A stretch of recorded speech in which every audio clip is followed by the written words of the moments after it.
संपूर्ण राज्यामध्ये सुरू आहे आणि विशेषतः मराठा आंदोलनाचा विषय ज्यांनी सुरुवातीपासून हातात घेतला ते माननीय मनोज पाटील जरांगे साहेब यांच्या असणाऱ्या उद्याच्या 20 तारखेचा जो महाराष्ट्रभरातून मुंबईकडे जाण्याचा जो विषय आहे या संदर्भामध्ये राज्य सरकारची भूमिका राज्यातल्या जनतेला विशेषतः मराठा बांधवांना सर्वच राज्यातल्या बंधू भगिनींना समजावी या उद्देशानं आजची पत्रकार परिषद मराठा आरक्षण मंत्रिमंडळ उपसमितीचा एक सदस्य या नात्यानं राज्य मंत्रिमंडळातला एक सहकारी या नात्यानं मी आज या ठिकाणी आयोजित केलेली आहे। थोडंसं सुरुवात करण्यापूर्वी एक 5 मिनिटं मी पार्श्वभूमी या संपूर्ण आंदोलनाच्या अनुषंगानं या ठिकाणी विशद करतोय। माननीय मनोज पाटील जरांगेंनी सुरुवातीला जे आंदोलन हातामध्ये घेतलं, जो विषय हातामध्ये घेतला तो मराठवाड्यातील 9 जिल्ह्यातील ज्या लोकांना निजाम काळामध्ये मराठा समाजातल्या लोकांना कुणबी प्रमाणपत्र मिळत होती, त्यांच्या कुणबी नोंदी होत्या, त्या लोकांच्या कुणबी नोंदीप्रमाणे त्याला कुणबी प्रमाणपत्र द्यावं हा पहिला विषय माननीय मनोज पाटलांनी या ठिकाणी हातामध्ये घेतला आणि त्यानंतर राज्य सरकारनं ती भूमिका स्वीकारली।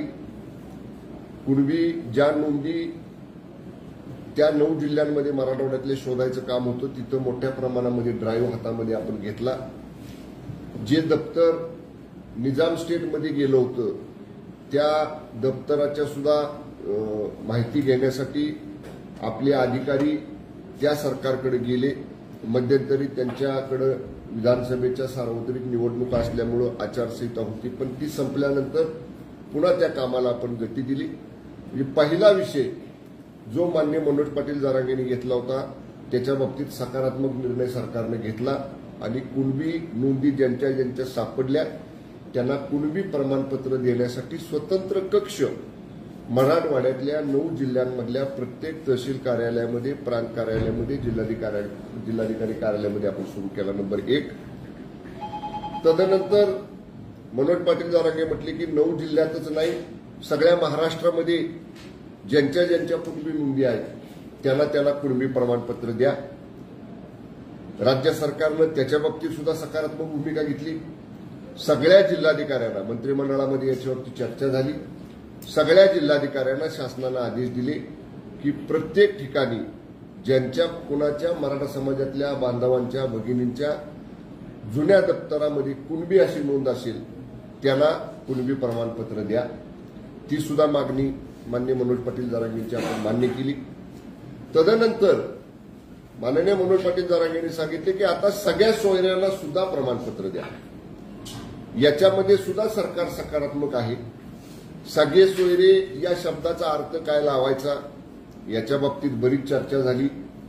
राज्याच्या अॅडव्होकेट जनरलकडनं आपण त्यांचा अभिप्राय मागवला। त्याचं डेफिनेशन काय असावं, सगळे सोयरे या शब्दाची व्याख्या काय असावी याच्या बाबतीत क्लिअर ओपिनियन आपण अॅडव्होकेट जनरल साहेबांचं घेतलं। जे 3 रिटायर्ड हायकोर्ट जज मराठा आरक्षण हा विषयासाठी सरकारला मार्गदर्शन करण्यासाठी एक मंडळ नेमलेलं आहे, त्या 3 माननीय निवृत्त उच्च न्यायालयाच्या न्यायमूर्ती साहेबांचं सुद्धा याच्या बाबतीतला आपण त्यांच्याशी सुद्धा चर्चा केली आणि या बाबतीत सुद्धा सगळे सोयऱ्यांच्या संदर्भातलं प्रमाणपत्र देण्याच्या बाबतीत सुद्धा सरकार सकारात्मक आहे। त्या बाबतीत जर अध्यादेश काढावा लागत असेल तर तो अध्यादेश सुद्धा काढण्यासंदर्भातली कायदेशीर प्रक्रिया आपण सुरू ठेवलेली आहे। असं सगळं असताना पुन्हा आता 20 तारखेला यायचंच मुंबईला आणि मुंबईमध्ये लाखो मराठा बांधवांनी येऊन या ठिकाणी आंदोलन करायचं ही जी माननीय मनोज पाटील जरांगे साहेबांची भूमिका आहे ही कुठेतरी मुंबईमध्ये असेल, महाराष्ट्रामध्ये असेल, ही लोकांना थोडासा त्याच्यापासून गैरसोय होणार आहे। एवढ्या मोठ्या संख्येने माणसं मुंबई जाण्यानंतर मुळातच आपण सगळ्यांनी पाहिलं मुंबई किती कंजेस्टेड आहे, मुंबईचं जीवन हे मिनिटावर चालणार आहे आणि मग मुंबईवासियांना, मुंबईकरांना त्यांची सुद्धा त्या ठिकाणी अडचण होईल। राज्यभरातून येणाऱ्या लोकांची सुद्धा तिथं अडचण होईल। सरकार, मी या ज्या गोष्टी आता सांगितल्या ज्या ज्या मनोज पाटील जरांगे साहेबांनी सरकारबरोबर चर्चा केली, कुठेही सरकारनं नकारात्मक भूमिका घेतलेली नाही. एकमेव आंदोलन असं असेल मनोज पाटील जरांगेंचं की राज्याचे माननीय मुख्यमंत्री त्यांच्या पहिल्या आंदोलनाच्या वेळी स्वतः त्यांच्या आंदोलनाच्या ठिकाणी गेले. राज्याचे मुख्यमंत्री एखाद्या आंदोलनाच्या ठिकाणी जातात हे कधीही महाराष्ट्रात घडलं नव्हतं. पण माननीय मुख्यमंत्री महोदयांनी स्वतःचा प्रोटोकॉल, स्वतःचा मोठेपणा हा कुठेही आड येऊ दिला नाही. मराठा बांधवांसाठी आणि राज्यामध्ये कायदा सुव्यवस्था अबाधित राखावी यासाठी स्वतः माननीय सीएम साहेब तिथे गेले. एवढंच नाही तर मंत्रिमंडळातले अनेक मान्यवर मंत्री हे वेळोवेळी, उदय सामंत साहेब अनेक वेळा गेले, संदीपान भुमरे साहेब अनेक वेळा गेले, गिरीश महाजन साहेब अनेक वेळा गेले, आमचे अतुल सावे साहेब अनेक वेळा गेले. आता ज्यांना कॅबिनेट मंत्र्याचा दर्जा आहे ते माननीय बच्चू कडू साहेब गेले, 2-3 दिवस झाले, गेल्या 8-10 दिवसापासून ते मनोज पाटील जरांगेंच्या संपर्कामध्ये आहेत. म्हणजे सरकार एवढं सकारात्मक प्रतिसाद देते. असं असताना केवळ अशा पद्धतीनं एकत्र लोकांना आणून किंवा लोकांना एकत्र येण्याचं आवाहन करून कुणाची गैरसोय होणार नाही, कुणालाही त्याच्यापासून त्रास होणार नाही, ही भूमिका मनोज पाटील जरांगेंनी घ्यावी. आजच्या पत्रकार परिषदेच्या माध्यमातून सरकारच्या वतीनं आणि मराठा आरक्षण मंत्रिमंडळ उपसमितीचा सदस्य म्हणून मी मनोज पाटील जरांगे साहेबांना आवाहन करतो, विनंती करतो की त्यांनी उद्याचं आंदोलन करू नये. त्यांनी अशा पद्धतीनं सरकार सकारात्मक भूमिका घेतंय. अजूनही जी व्याख्या सगळे सोयरे शब्दांची आपण केलेली आहे, ज्याच्या बाबतीत समजा अध्यादेश काढावा लागला तर त्या बाबतीत सुद्धा सरकार सकारात्मक आहे. त्याच्यात सुद्धा अजून काही मनोज पाटील जरांगेंना काही सूचना करायच्या असतील तर त्या सुद्धा सूचना आम्ही विचारात घेऊ. सरकार कुठेही मराठा समाजाच्या विरोधात नाही, इतर कुठल्याही समाजाच्या आरक्षणाला आम्ही धक्का लावत नाही. इतकं स्वच्छ भूमिका ही सरकारची असताना आता बघा, अनावधानानं मोठ्या संख्येनं, लाखो संख्येनं लोक मुंबईमध्ये आले. आपण येताना सांगतो शांततेत या, आपण आवाहन करतो, जे नेतृत्व आंदोलनाचं करतात ते आवाहन करतात. पण एवढ्या मोठ्या समाजामध्ये काही 4-2 माणसं अशी असतात की ते सगळं वातावरण खराब करण्यासाठी कारणीभूत ठरतात आणि मग विनाकारण परिस्थिती आपल्या हाताबाहेर जाते. आणि मग परिस्थिती हाताबाहेर गेली की मग सरकारला सुद्धा परिस्थिती आटोक्यात आणण्यासाठी काही भूमिका घ्यावी लागते. आता आपण बघतो अनेक आंदोलनं पाठीमागे झाली, मग त्या आंदोलनांमध्ये अशा पद्धतीनं जर कोणी कायदा हातात घेतला तर त्याच्यावरती कायदेशीर कारवाई झाली. मग परत आंदोलनाची भूमिका घेणारेच लोक सरकारकडे पाठपुरावा करतात की आता आमचे गुन्हे मागे घ्या, आमच्या मुलांच्या नोकऱ्यांचा प्रश्न आहे, आमच्या मुलांना सातत्यानं कोर्टात हेलपाटे मारावे लागतात, आमचं व्हेरिफिकेशन जास्त म्हणजे कॅरेक्टर व्हेरिफिकेशन ते आम्हाला मिळत नाही. त्यामुळे सगळ्या पुढच्या गोष्टींचा विचार करून सरकार सकारात्मक असताना मनोज पाटील जरांगे साहेबांनी उद्या मुंबईला येण्याचं जे आव्हान महाराष्ट्रातल्या जनतेला केलेलं आहे ते मागं घ्यावं. सरकार चर्चेला सदैव तयार आहे, त्यांच्याशी अनेक वेळा चर्चा झालेली आहे आणि आतापर्यंत ज्या गोष्टी मी सांगितल्या या बाबतीत सरकार कुठेही नकारात्मक नाही, कुठली बाब सरकार दडवून ठेवत नाही. मी एकच गोष्ट जाता जाता सांगेन की आज मी माध्यमांमध्ये पाहिलं की कोणी ट्रॅप लावलाय, कोण काय करतंय, अशा पद्धतीचं एक वक्तव्य मनोज पाटील साहेबांकडून आलं. ते म्हणले कुठल्या मंत्र्यांना ट्रॅप लावलाय. अशी भूमिका राज्य मंत्रिमंडळातला कुठलाही मंत्री कधी घेणार नाही. राज्यात कायदा सुव्यवस्था राखली पाहिजे, राज्यातल्या जनतेचे प्रश्न सुटले पाहिजेत, ही सगळ्या मंत्रिमंडळाची संयुक्त जबाबदारी आहे. त्यामुळं कदाचित मनोज पाटलांच्याकडे काही माहिती आली असेल, त्यांनी त्याची खात्री करावी. एखाद्या मंत्र्याबद्दल त्यांना कोणी काही इनपुट दिला असेल, जरूर माझ्यासारखा एक त्यांचा मित्र आहे, मंत्री आम्ही नंतर आहोत, माझे मनोज पाटील जरांगे पहिल्यापासून मित्र, त्यांनी मला सांगावं. त्यांना जे अनेक वेळा त्यांच्या माझं बोलणं होत असतं, त्यांनी जर मला सांगितलं की असं मला समजतंय, आम्ही जरूर त्याची शहनिशा करू. पण मी 110% सांगतो, कुठलाही मंत्री माननीय मनोज पाटलांच्या बाबतीत अशी भूमिका घेणार नाही. त्यांच्याबद्दल सगळ्यांना आदर आहे, त्यांच्याबद्दल सगळ्यांना प्रेम आहे आणि चर्चेतनं राज्यातली कायदा सुव्यवस्था बिघडणार नाही अशी भूमिका उद्याच्या आंदोलनाबाबतीत मनोज पाटलांनी घ्यावी. त्यांनी त्यांचं आंदोलन रद्द करावं, राज्य सरकारला सहकार्य करावं. केव्हाही राज्य सरकारची 24/7 त्यांच्याशी या प्रश्नावर चर्चा करण्याची तयारी आहे. राहता राहिला प्रश्न, जे 54 लाख लोकांचे नोंदी सापडल्यात त्यांना 20 तारखेच्या आत प्रमाणपत्र द्या, हे जे माननीय मनोज पाटील सांगतायत. 54 लाख लोकांना प्रमाणपत्र देण्यासाठी एक प्रमाणपत्र द्यायचं झालं तर त्याची कार्यपद्धती कायद्यानं निश्चित केलेली आहे. त्याला माझ्याकडे आता सुद्धा त्याची माहिती आहे.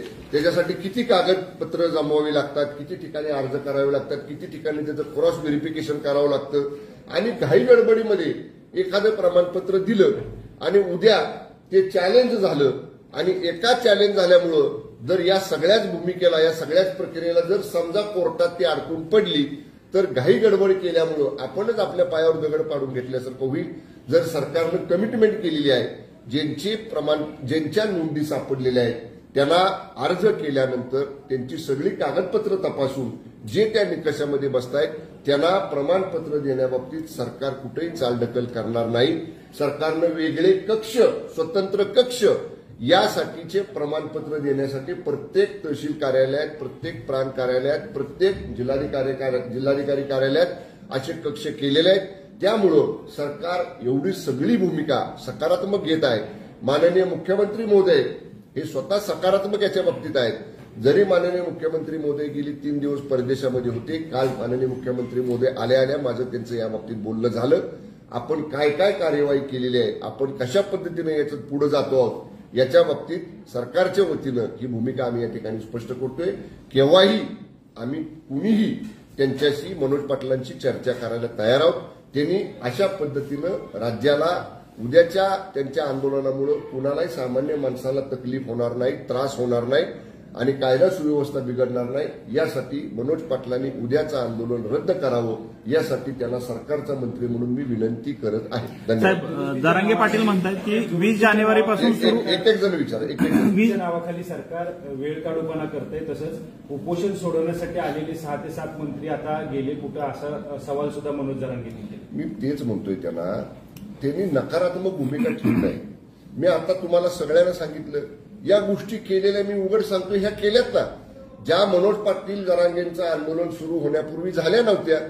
मग 6-7 मंत्री जे आले, त्यांनी जो शब्द दिला, त्यांनी जी चर्चा केली, त्यांनी ज्या वाटाघाटी केल्या, त्याप्रमाणे ही सगळी कार्यवाही झाली ना. कार्यवाही होताना चालू आहे ना, दिसतील आपल्याला. त्यामुळं त्यांनी निगेटिव्ह अप्रोच ठेवू नये, त्यांनी सकारात्मकतेने याच्याकडे बघावं.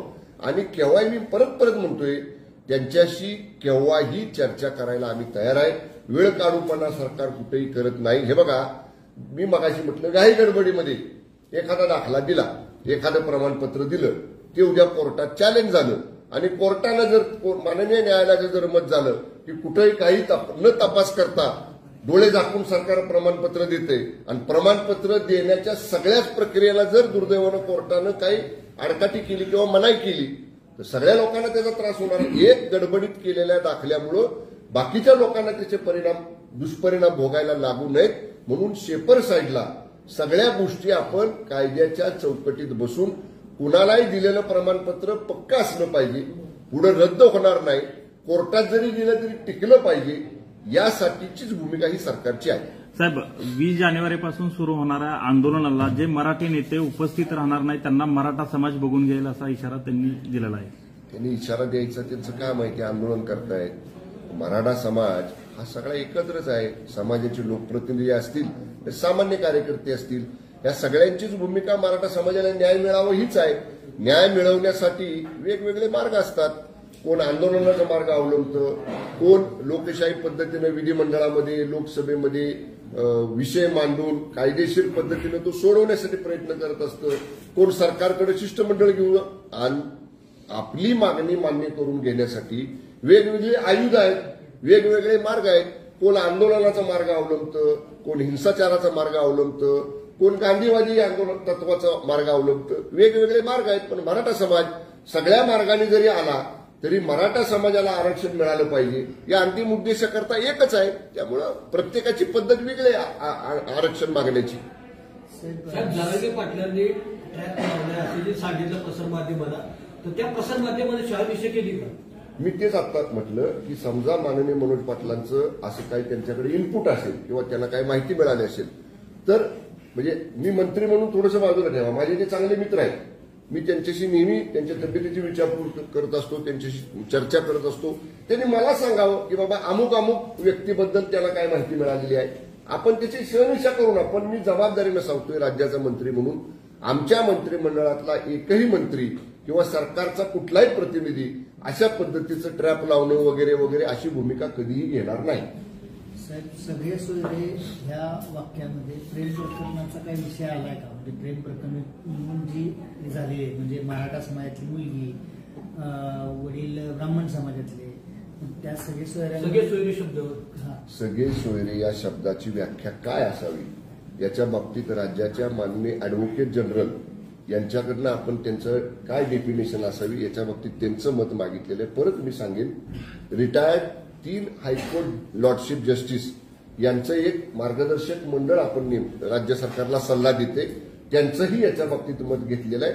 आणि या बाबतीत मी एवढंच आपल्याला आता सांगेन की सगळे सोयरे शब्दाची जी डेफिनेशन आहे, जी व्याख्या आहे, या सर्व कायदेशीर चौकटीमध्ये जी बसणारी आहे त्या बाबतीत ती बसवून जर त्याच्यासाठी अध्यादेश काढावा लागत असेल तर अध्यादेश काढण्याची सुद्धा सरकार त्याच्या बाबतीत सकारात्मक विचार करत आहे.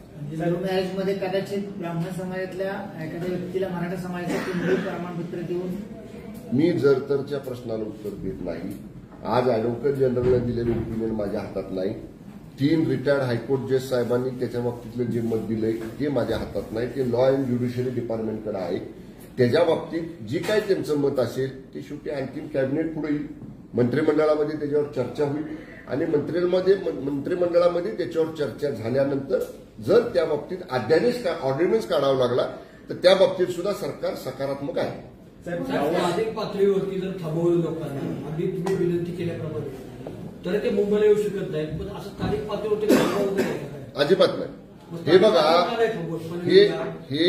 हे आंदोलनाचं प्रकरण सरकारला चर्चा करून आणि सामंजस्यानंच हे या प्रकरणामध्ये आम्हाला तोडगा काढायचा आहे. आम्हाला कुठेही अशा पद्धतीनं कुणावरती दबाव आणून कुणावरती आडकाठी करू अशा पद्धतीची भूमिका राज्य सरकारची नाही. म्हणूनच आम्ही सतत माननीय बच्चू कडू साहेब गेले 3 दिवस रोज जातात. बच्चू कडू साहेबांना राज्य सरकारमध्ये दिव्यांग कल्याण विभागाचा कॅबिनेट मंत्र्याचा दर्जा त्यांना त्या कमिटीला दिलेला आहे. ॲज गुड ॲज कॅबिनेट मंत्री आहेत ते. मग ते स्वतः त्यांच्याशी चर्चा करतायत. मी आज आपल्या माध्यमातून त्यांना विनंती करतो की आमची सुद्धा चर्चा करायची तयारी आहे. पण हे काय होणार आहे, एवढी मोठ्या संख्येनं लोक मुंबईत आली, मुंबईमधल्या लोकांची गैरसोय होणार. मुंबई मला माणूस मिनिटाला चालत असतो, मिनिटावर त्यांचे दिनक्रम त्यांचा ठरलेला असतो. त्यांची गैरसोय होऊ नये, बाहेरनं मुंबईत जाणाऱ्या लोकांची गैरसोय होऊ नये, ही शेवटी आमची भूमिका आहे. आणि हे बघा, एखाद्या वेळी जर निगेटिव्ह इम्पॅक्ट केला लोकांच्या मध्ये, जर असं बाबा आमची गैरसोय झाली, आमची अडचण झाली, सरकार सकारात्मक प्रयत्न करत असताना सुद्धा मग थोडं थांबायला पाहिजे होतं, सरकारला वेळ द्यायला पाहिजे होता. त्यामुळं माझी परत विनंती आहे की मनोज पाटील जरांगे साहेबांनी सरकारला सहकार्य करावं. सरकारची सकारात्मक भूमिका आहे. जी कार्यवाही आम्ही गेल्या 5, 6, 7 महिन्यात केलेली ती आपल्या समोर मी आता ठेवलेले, ह्या सगळ्या गोष्टी ऑन रेकॉर्ड आहेत. कुठेही आता हा प्रश्न बघा, मी परत सांगेन, 10% सुटायचा राहिलाय. मनोज पाटील जरांगेंचं आंदोलन सुरू झाल्यापासून हा प्रश्न 90% सुटला, 10% सुटायचा राहिला. बघा, 6-7 महिन्यात 90% प्रश्न सुटला. येणाऱ्या थोड्या कालावधीमध्ये राहिलेला सुद्धा प्रश्न सुटेल. त्यामुळं सामंजस्याची भूमिका घ्यावी आणि सरकारला सहकार्य करावं. मुंबईत जर आंदोलक येत आहेत तर ती परिस्थिती हाताळण्यासाठी राज्य सरकारनं काही तयारी केलेली आहे. बघू, आम्हाला अजूनही वाटते की आमच्या विनंतीचा, आमच्या आव्हानाला मनोज पाटील जरांगे सकारात्मक प्रतिसाद देतील आणि ते कदाचित सरकारला म्हणजे सरकारला त्यांनी आतापर्यंत सहकार्य केलेलेच आहे. सरकारला सहकार्याचीच त्यांची भूमिका राहील. परंतु समजा आता पुढे काय होईल, काय आपण उद्याची गोष्ट उद्या काय सांगू शकत नाही. पण जेव्हा जी परिस्थिती पुढे येईल त्यानुसार आपण त्यावेळी योग्य तो विचार करू त्याचा. ओके, तुम्ही तयारी ठेवली असेल ना, म्हणजे आंदोलन जर झालेच तर एवढा तुम्ही चांगला विचार करा, तुम्ही सकारात्मक विचार करा. जसं आम्ही सतत म्हणतोय सकारात्मक प्रतिसाद द्या, तसं माध्यमाने सुद्धा सकारात्मक विचार करा. जरांगे पाटलांनी आंदोलन जर मागे घेतलं तर त्याचं श्रेय तुम्ही कुणाला द्या? त्यांना स्वतःला. हे बघा, एक मान्य करावं लागेल आपल्याला की मनोज पाटील जरांगेंच्या सारखा एक सामान्य कुटुंबातला माणूस एक एवढ्या समाजाचं महत्वाचा प्रश्न हातामध्ये घेतात, योग्य पद्धतीनं मी म्हणलं तसं 90% तो प्रश्न सोडवतात. निश्चितपणे त्या माणसामध्ये ते गुण आहेत, त्या माणसाचा अभ्यास आहे आणि सरकारने सुद्धा त्यांना सहकार्य केलेलं आहे, त्यांनी सुद्धा सरकारला सहकार्य केलेलं आहे. त्यामुळे आता आपण म्हणतो ना, एक 10% प्रश्न सुटलाय. आता सुद्धा तिने असंच सहकार्य करावं आणि या संपूर्ण मराठा समाजाला सरकार माननीय शिंदेसाहेब, मुख्यमंत्री एकनाथजी शिंदे साहेबांनी छत्रपती शिवाजी महाराजांच्या पदस्पर्शाची शपथ घेऊन सांगितलेलं आहे की मी मराठा समाजाला आरक्षण देणार. एवढं सकारात्मक माननीय मुख्यमंत्री असताना तसाच सकारात्मक प्रतिसाद जरांगे पाटील साहेबांनी राज्य सरकारला द्यावा, ही सुद्धा आपल्या माध्यमांच्या वतीनं मी त्यांना विनंती करतो. धन्यवाद. धन्यवाद. साहेब, एकच प्रश्न शेवटचा. जर सरकार एवढ्या 2 पावले पुढे येऊन जर का सरकारी दोन करत प्रश्न आहेत, असेल, थांबा. तर हो, तरी तू सुद्धा विचार. जरांगे पाटील पहिला तू ऐकत नसतील तर ह्याच्यामध्ये दुसरा राजकीय वास येतोय असं काय तुम्हाला नाही जाणवतं? नाही वाटत. मला तरी नाही वाटत. या प्रश्नाला कुणी राजकीय वळण देऊ नये. मी बघा गेली 15-20 मिनिटं आपल्यासमोर बोलतोय. आमची भूमिका राज्य सरकार म्हणून आम्ही स्पष्ट केलेली आहे आणि याच्यामध्ये आम्हाला राजकीय वळण द्यायचं नाही. इतर कुणी काय देतंय का नाही देतंय याचा शोध तुम्ही घ्या.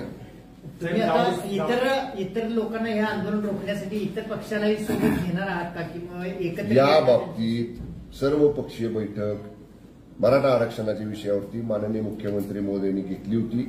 राज्यातले जे सगळे प्रमुख पक्ष आहेत त्या सगळ्या प्रमुख पक्षांचे नेते आले होते आणि त्या बैठकीमध्येच सर्व पक्षांच्या वतीनं मनोज पाटील जरांगे साहेबांनी विनंती करण्यात आली होती की त्यांनी आंदोलन करू नये.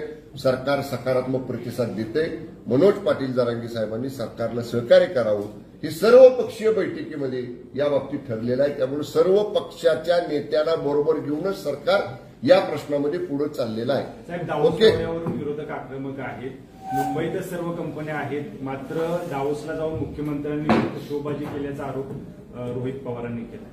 त्याच्या पाठीमागच्या सरकारमधले उद्योग मंत्री, त्याच्या पाठीमागं जे सरकार होतं आणि त्या सरकारमधले दुसरे एक युवा मंत्री कशाला गेले होते दावोसला? जर सगळ्या कंपन्या मुंबईतच आहेत तुम्ही कशाला गेला होता? त्याचं उत्तर द्या ना म्हणा अगोदर. आणि तुम्ही तर दावोसचा सेमिनार संपल्यानंतर आणि 8 दिवस मागे राहिला होता. आता ही विचारू का आम्ही तुम्ही काय करत होता तिथं? आम्हाला नाही विचारायचं, जाऊ द्या. साहेब, एक कर्नाटकचा एक प्रश्न आहे की महाराष्ट्राच्या सरकारी अधिकाऱ्यांनी आपल्या राज्यात प्रवेश करू नये असं मुख्यमंत्री तिथले म्हणतायत. काही योजना ज्या आहेत त्या बेळगावसह भागामध्ये राबवण्यात आल्या आहेत महाराष्ट्र शासनाच्या वतीनं. आपण मुख्यमंत्री आरोग्यदायी योजना जी आहे ती आपण सीमावर्ती भागातल्या मराठी बांधवांसाठी लागू करायचा निर्णय घेतला. प्रातिनिधिक स्वरूपामध्ये त्यातल्या काही लाभार्थींना आपण प्रत्यक्ष तिथं जाऊन लाभ सुद्धा दिला. कर्नाटक सरकारची ही भूमिका कुठल्या राज्याच्या सरकारच्या अधिकाऱ्यांनी येऊ नये ही पूर्णतः लोकशाही विरोधी आहे. या बाबतीत महाराष्ट्र सरकारची तीव्र नाराजी केंद्र सरकारकडे आम्ही कळवणार आहोत. कर्नाटक आणि महाराष्ट्र सीमावर्ती भागाचा समन्वयक मंत्री मी आहे. त्यांचं मुख्यमंत्र्यांचे स्टेटमेंट आल्या मी आपल्या राज्याच्या माननीय मुख्यमंत्र्यांना संपर्क केला. माननीय मुख्यमंत्री त्यावेळी परदेश दौऱ्यामध्ये होते. रात्री उशिरा माननीय मुख्यमंत्री आलेले आहेत. आज माननीय पंतप्रधानांच्या दौऱ्यामध्ये सीएम साहेब सकाळपासून आहेत. मी माननीय पंतप्रधान महोदयांचा दौरा संपल्यानंतर सीएम साहेबांशी बोलणार आहे आणि या बाबतीत शासनाच्या वतीनं केंद्र सरकारकडे कर्नाटक सरकारच्या भूमिकेबद्दल तीव्र नाराजी आम्ही लिखित स्वरूपामध्ये केंद्राला कळवणार आहे. साहेब, दावोसवरून गुंतवणूक इथं आणण्याआधी ही गुंतवणूक आपली शेजारच्या राज्यात पळवून नेलेली आहे. ती जरी मुख्यमंत्र्यांनी इथं आणली तरी आम्ही मराठी बाणा आम्हाला त्यांचा दिसेल असं संजय राऊत म्हणतात. संजय राऊतांना परदेशी गुंतवणूक काय असते, परदेशी गुंतवणूक आणण्यासाठी किती प्रयत्न करावे लागतात, सकाळी 8चा भोंगा देणाऱ्या माणसाला हे समजणार नाही. त्याच्यासाठी लोकांच्यातनं निवडून यावं लागतं. लोकांच्यातनं निवडून येऊन मंत्री व्हावं लागतं. आमदारांच्यातनं निवडून येऊन खासदार होणं आणि परकीय गुंतवणुकीवरती बोलणं त्याच्यापेक्षा रात्री मुख्यमंत्री महोदय आलेत. आज प्राईम मिनिस्टर साहेबांचा दौरा आहे. 1 to 1 आमची केव्हाही परदेशी गुंतवणूक मागच्या दौऱ्यामध्ये आणि या दौऱ्यामध्ये माननीय सीएम साहेबांनी किती मोठ्या प्रमाणात आणली, किती टक्के त्याचे एमओयू झाले, किती लोकांना रोजगार मिळणार आहे, या सगळ्या बाबतीत संजय राऊतच काय त्यांच्या उभाटा गटाच्या कोणाबरोबरही 1 to 1 चर्चा करायची आमची असेल, आमच्या उद्योग मंत्र्यांची असेल तयारी असेल. त्यांनी केलं नाही आणि त्यांना जे जमलं नाही ते शिंदे साहेब करतायत. हे ज्यांना बघवत नाही त्यांना पोटदुखी झालेली आहे, दुसरं काही नाही. साहेब राजन साळवींसह चला आता उठून येतो. साहेब राजन साळवींसह ऑपरेशन थांबा की जरा 2 मिनिटं आहे की घ्यायचे की थांबा की. साहेब राजन साळवींसह त्यांच्या पत्नीवर आणि मुलावर गुन्हा दाखल झालेला आहे. त्यांचा आयफोन सुद्धा ताब्यात घेण्यात आला आहे. राजन साळवींच्या समर्थनात रत्नागिरीत ठाकरे गटाने बॅनर सुद्धा लावले. त्यात म्हटले वाघ एकला राजा बाकी खेळ माकडांचा. ही एसीबीची मला वाटतं कार्यवाही आहे, अँटी करप्शन ब्युरोची. ही आज नाही, गेली 8-10 महिने झाले त्यांना नोटीस देणं, त्यांचं म्हणणं मांडणं. बघा, कुठल्याही पोलीस तपासामध्ये ज्या तक्रारी प्राप्त होतात त्याचं ती यंत्रणा प्राथमिक चौकशी करते. प्राथमिक चौकशीत थोडं जरी तथ्य आढळलं तर सर्च घेतात, कागदपत्र ताब्यात घेतात. हा तपासातला भाग आहे. त्यामुळं आता एकदा तो तपास सुरू असताना त्याच्यावरती मंत्र्यांनी भाष्य करणं योग्य नाही. पण पोलीस असतील किंवा अँटी करप्शन ब्युरो असेल त्यांना जे अधिकार आहेत त्याप्रमाणे ते त्यांचं काम करत असतील. समजा एखाद्याला कोणाला वाटलं की आपल्यावरती याच्यात अन्याय होतोय, त्यांना न्यायालयाचे दरवाजे खुले आहेत. त्यांनी न्यायालयासमोर जाऊन सांगावं की ही चुकीचं आहे माझ्यावरती होणारी कारवाई.